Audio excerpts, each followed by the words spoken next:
Mi nombre es Natalia, estoy a cargo de la Dirección de Convivencia en la Diversidad, que es una dirección que depende de la Subsecretaría de Cultura Ciudadana y Derechos Humanos del Gobierno de la Ciudad y que básicamente tiene como misión lo que es la protección y promoción de derechos del colectivo LGBTIQ.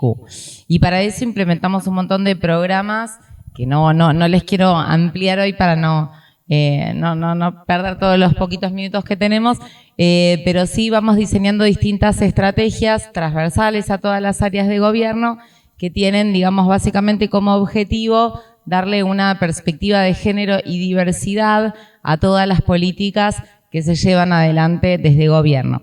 Que como se podrán imaginar, son políticas, desde lo que va de tránsito hasta un plan de empleabilidad, son políticas que están pensadas en un sistema binario para varones o para mujeres. Con mucha dificultad se incorpora una perspectiva en la que la diversidad, que contempla un montón de cosas, sea tomada como la base sobre la cual se piensan las políticas, con todo lo que eso implica. Así que hoy voy a contarle un poquito sobre eso. Trabajamos transversalmente, como les decía, con muchas áreas de gobierno, principalmente lo que tiene que ver con la formación, la capacitación y la sensibilización para que puedan incorporar estas perspectivas, para que contemplen desde sus áreas o sus políticas lo que son las trayectorias de vida no me gusta decirle colectivo LGBT porque cuando decimos colectivo LGBT por ahí se pierde con especificidad un montón de cuestiones que tiene cada población en particular. Voy a pasar, ¿tienen el...? Bueno. Perfecto, está bien. ¿Con cuál? Perfecto. Bueno, como les decía, antes quería hacer también la presentación se llamaba Buscando el dato invisible y tenía que ver mucho también con algo que dijo Gladys y después pasamos a la otra presentación y me quedé con ganas de hacer una acotación. Por ejemplo, me llamó la atención de estos datos del censo que no había visto, que había más representación de varones trans que de mujeres trans, lo cual es un dato llamativo y me hace pensar, no me gusta dar un dato en el aire y menos frente a este público, pero las mujeres trans tienen muchísima más dificultad, por ejemplo, para lograr tener una vivienda particular. Solo en la Ciudad de Buenos Aires tenemos casi un 70% que viven en pensiones muy precarias y hoteles. Por ende, no forman parte de esa digamos, muestra toma de datos.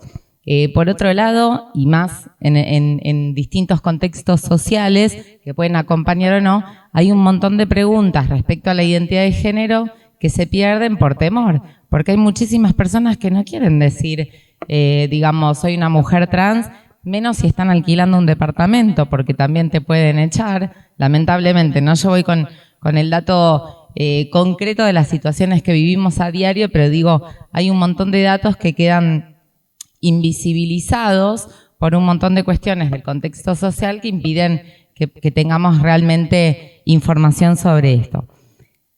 Por eso, como les decía, nuestro gran desafío acá es encontrar esos datos para diseñar políticas públicas que estén realmente basadas en evidencia, ¿no?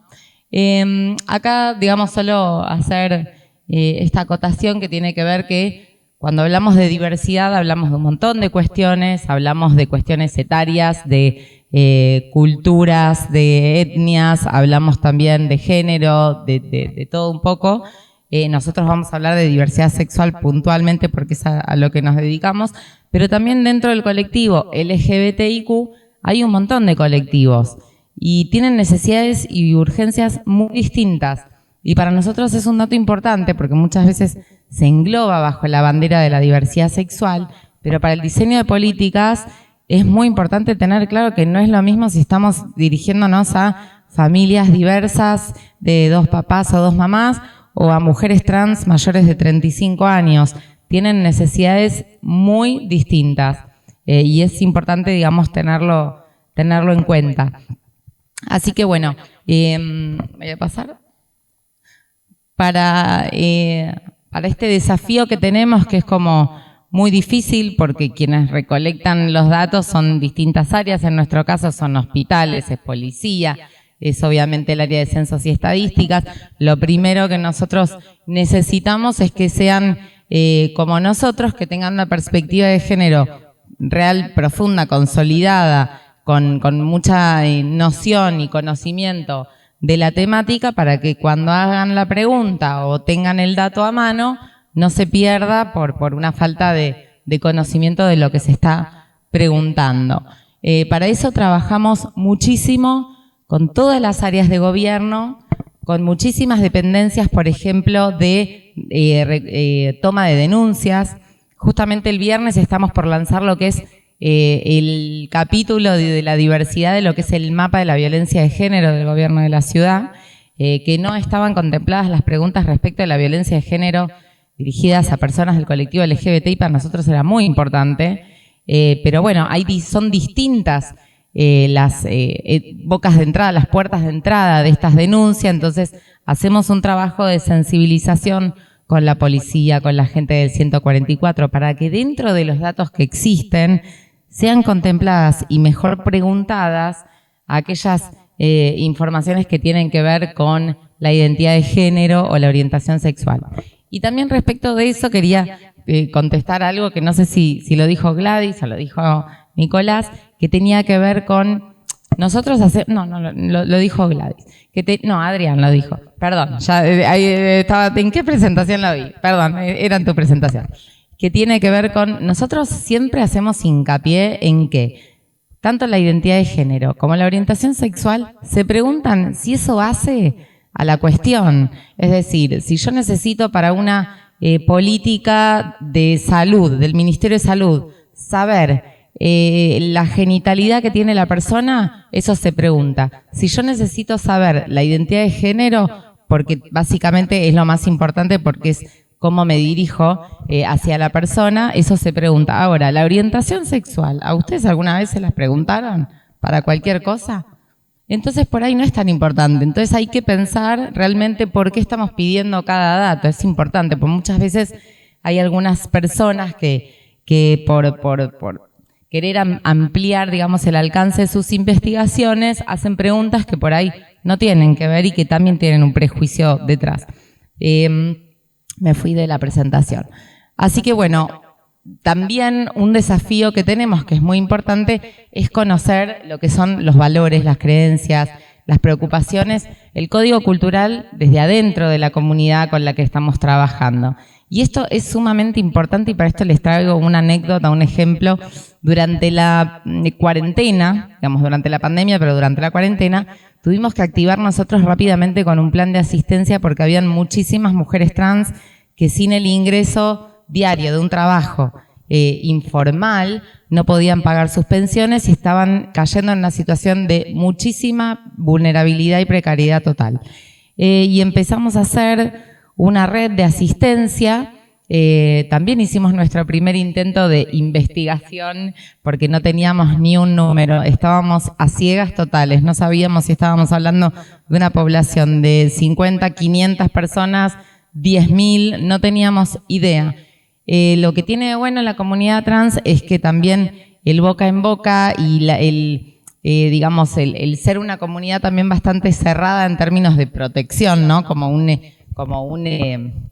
una cuestión de todas las informaciones que nosotros vamos enviando llegan rápidamente a destino, porque hay comunión y hay muchos canales de comunicación, y entonces en 2 meses llegamos al punto máximo de 1.200 personas, que se fue estabilizando y fue un número que se sostuvo casi todo ese año, que eran casi 1.200 personas que estaban en una situación de mucha vulnerabilidad, sin ingresos, con determinadas características, digamos, que necesitaban asistencia en alimentos. Y era eso como el dato que nos faltaba para diseñar esa política. Y eso después nos sirvió para futuras políticas que pudimos hacer, pero que había un dato que recibíamos llamados a las 3 de la mañana, a las 2 de la mañana, y que íbamos a la mañana a tocar timbre para llevar un bolsón de alimentos y no nos atendía nadie. Decíamos, ¿qué pasa? ¿Nos dieron mal las direcciones? No. Y Jessy, que es parte de nuestro equipo, que eso es otro de las cosas que puse, armar equipos diversos, porque si no es imposible lograr entender realmente desde distintas perspectivas lo que significa un colectivo. nos dijo, están yendo en el horario equivocado. Las chicas están durmiendo a esta hora. Ustedes tienen que tocar el timbre a la 1 de la mañana y van a ver que atienden. Dicho y hecho, empezamos a hacer recorridos nocturnos y nos dimos cuenta que llegábamos a muchísimas más personas. Entonces, bueno, digamos, son cuestiones, digamos, que tienen que ver mucho de conocer cuál es el código o, por ejemplo, el tema de los vacunatorios. No iban a los vacunatorios, con muchísimas comorbilidades, no iban a darse la vacuna y nosotros decíamos, claro, hay un montón de prejuicio en estos lugares, mucha exposición, caminar en la calle siendo una mujer trans con lo que implicaba la cuarentena, la policía. Era imposible pedirles que se acerquen a otro espacio a vacunarse también. Y entonces decidimos, a partir de ese dato, diseñar una política en la que íbamos casa en casa con extraccionistas y vacunadoras del colectivo y también de la Universidad de Buenos Aires, y llegábamos casa por casa. Y rápidamente eso nos permitió llegar a una población de 600 personas que necesitaban la vacuna de la gripe, de la neumonía, etcétera. Así que bueno, esas son distintas cuestiones que nosotros vamos viendo en el camino, que está bueno sumar. Por eso decía, armar equipos diversos que nos otorguen diferentes perspectivas, siempre es clave. Se aprende muchísimo también de la interseccionalidad. Ser una mujer trans, pero ser una mujer trans migrante, refugiada, no es lo mismo.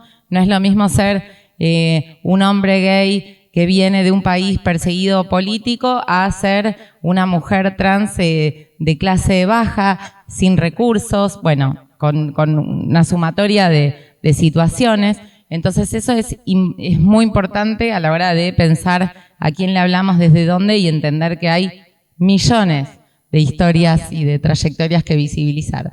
Generar confianza cuando hay mucha falta de representatividad. Si no hay equipos, no hay voceros, no hay funcionarios que sean parte del colectivo, que sean representativos, es muy difícil que se genere confianza. Imagínense, vienen a censarte a tu casa o te ofrecen un programa. La desconfianza, hay códigos, digamos, que hay que conocer también para generar como esa suerte de empatía o de comodidad para que la persona también se puede abrir y dar un montón de datos, de información, de su vida personal y demás. Por eso, otro desafío es aumentar la representatividad y la visibilidad. La visibilidad, digamos, otorga, además es una manera de legitimar la existencia también del otro. Entonces, trabajamos muchísimo en eso. Como oportunidades pusimos lograr resultados deseados maximizando los impactos positivos, innovando en políticas de mayor eficiencia, dar mayor perspectiva que nos va a hacer crecer como organización. La verdad que nuestro equipo, después de todas las experiencias que fue teniendo, aprendió muchísimo, y no solo de esa experiencia, sino aprendió a pensar distinto y mucho más en profundidad, a entender que siempre nos falta un ángulo o perspectiva más para entender por qué no estamos llegando. Si no estamos llegando es porque hay algo de eso que no estamos terminando de entender.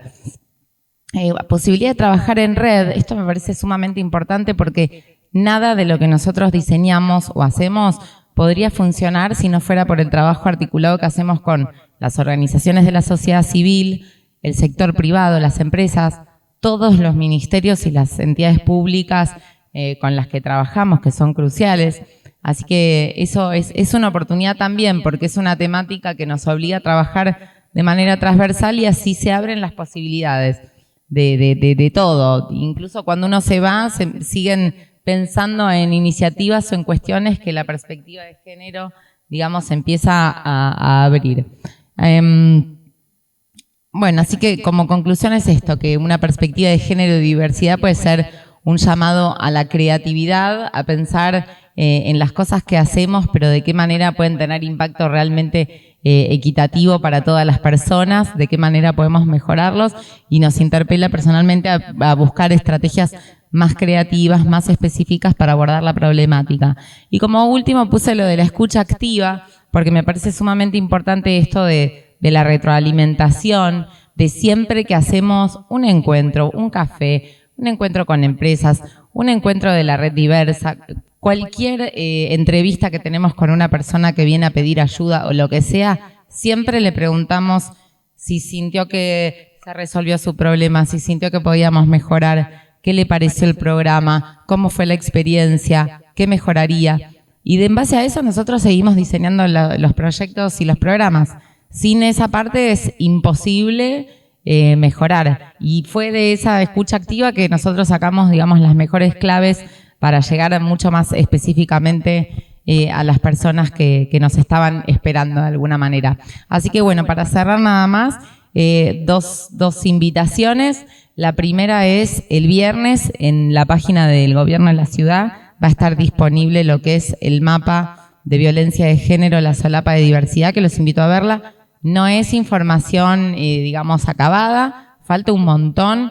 Son las primeras 4 o 5 puertas de ingreso de denuncias, pero se van a seguir sumando. Este es como un primer paso. Y también hacemos por el Día Internacional del Orgullo, a la mañana, un encuentro de empresas comprometidas con la diversidad. Así que están todos invitados a conocer de qué se trata. No hace falta ser de una empresa. Pueden venir a escuchar también cuáles son las experiencias de las estrategias de diversidad que van implementando cada una de las empresas con las que trabajamos. Así que bueno, nuevamente gracias por el espacio.